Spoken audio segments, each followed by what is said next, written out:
Cobb back in under center. He gives the football inside to Weaver, and Weaver is met with a lot of resistance at the 40-yard line. Yeah, he's hurt. Leonard Weaver's first carry of the 2010 season was also his last. He took a helmet to the knee.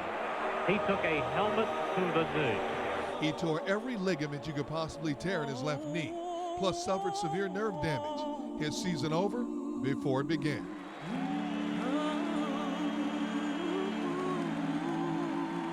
If I had to sum it up in a couple of words, I would have to use gruesome, overbearing, very frustrating. It's been an array of emotions. It's been just really, really hard because it seems like everything was taken away from me. And the emotional battles were just beginning. The fans are rising and cheering him. They have learned to love him in only a little over a year that he has been here. Just a very, very solid, very tough football player and a solid individual. You hate to see him go down. I can name a day that I didn't cry. Watching him play, missing the fact, and then thinking and replaying the injury in my head to the point where it began to tear me up, you know, and it's almost like, in a sense, you know, losing a loved one. Something that you love to do or something that you love to be around, the atmosphere that you love so much, and it's stripped away from you. You said it was the Detroit game last season when you really lost it. For the first time, it hit me that I won't be able to run out of a tunnel again.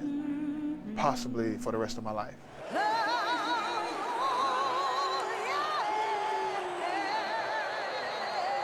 And I really lost it.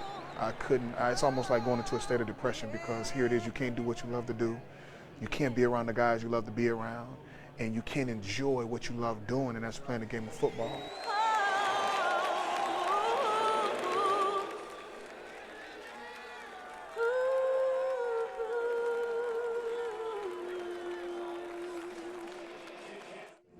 Gunn, you have an opportunity to witness the greatest comeback in NFL history.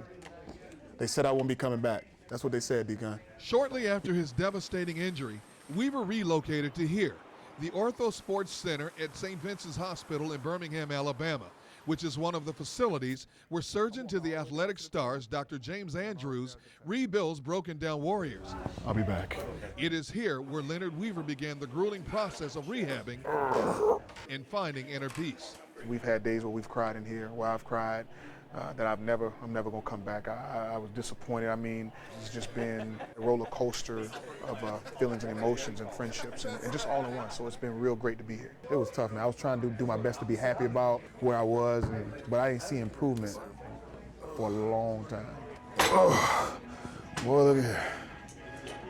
Over the next few months, Weaver would have 2 major reconstructive knee surgeries, and the severed nerve in his knee was also affecting movement in his foot, which was non-existent. Push, hold it right there, Leonard, hold, and relax. Kevin Wilk has been a clinical physical therapist for more than 25 years and has overseen Weaver's rehab from day one. It's probably one of the worst injuries a professional athlete can sustain, not only because of the ligaments that were all damaged, but the nerve was severed.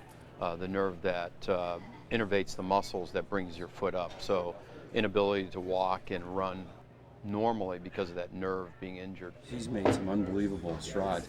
5 days a week, twice a day. The majority of Weaver's day consumed by grunting and groaning. Keep your cool. Oh, good. Stop.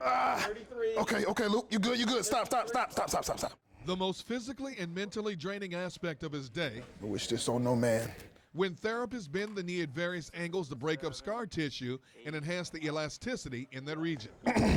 We got more. I'm good. Okay, man. Come on, Luke. What's wrong with you, man? We got a camera right there, man. Yeah, hype, man. I was getting hyped. I'm sorry. I was watching the therapist stretch your knee at different angles for range of motion.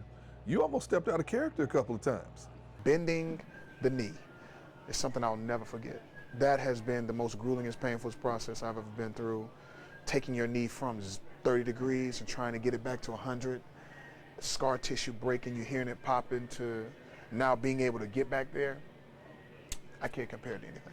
It's not bad to make him cry for some reason. It doesn't bother me quite as much. But yeah, there's definitely, you know, there's crying because it hurts, and then there's crying because, you know. Hang on 1 sec, sorry.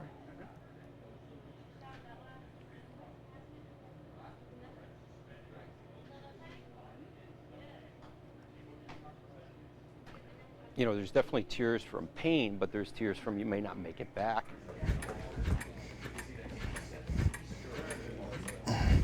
If it was just the knee, Weaver could possibly play near the end of the 2011 season. But the foot is another issue. With no feeling in that area, 2 surgeries were required to re-strengthen that region. A tendon was taken from his calf and inserted in the top of the foot with a unique method of attaching it. Angus McBride, who did my foot, attached the tendon that they took from my calf in the front of my leg, and he sutured it down and nailed it to the top of my foot. From there, he took a stitch or the suture and had it go down to the bottom, where he then put a button, like a shirt button, to hold it in place so that the screw wouldn't come unloose. Dr. Angus McBride, an orthopedic surgeon, performed the operation on Weaver's foot. It's a backup technique for making sure that an implanted tendon stays perfectly together. Everything was coming together with the foot until early March of this year, when Weaver began to experience extreme pain in the foot. Dr. McBride cut open my cast to check on it, and he looked at me and was like, "Where's your button?" The button had worked its way more than an inch up into Weaver's foot, which also created a huge hole in the foot. An emergency surgery was done immediately to correct the problem. It would take 6 weeks to heal. But even now, Weaver has no feeling in the foot and at times slightly drags it. As time went on, he began to have a slight range of motion in the foot. But even with all the rehab he's gone through, in all probability, he will never regain 100% feeling or mobility in that foot again. I've had doctors tell me, no, you probably may get 80%, but you may not be 100%.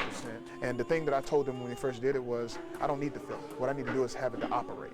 Once it can operate, I think we'll be fine.